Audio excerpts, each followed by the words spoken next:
क्या आपको मालूम है कि पाकिस्तान में सैलाब के पीछे क्या अहम वजूहात हो सकती है?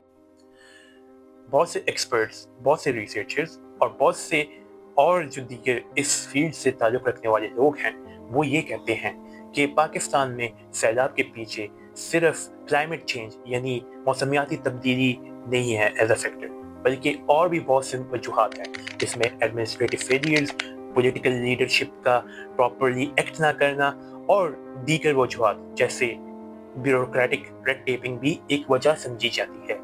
ब्यूरोक्रेटिक रेड टेपिंग के हवाले से अगर बात की जाए तो पाकिस्तान में अगर देखा जाए कि कहाँ पर मसले आ रहे हैं, तो कवानीन तो मौजूद है प्रॉपर डिजास्टर मैनेजमेंट के हवाले से, जैसे पाकिस्तान में है नेशनल डिजास्टर मैनेजमेंट एक्ट जो कि 2010 में पास किया गया था।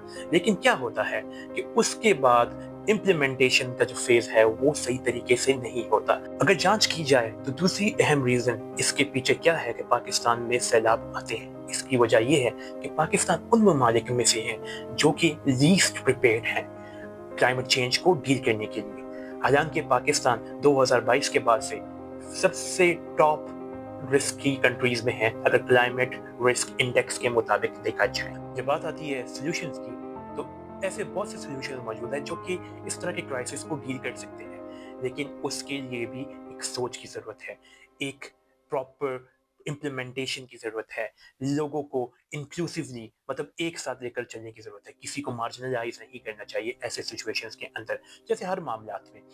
तो ऐसे स्ट्रेटजीज जो है वो लॉन्ग टर्म भी है और वो शॉर्ट टर्म भी है।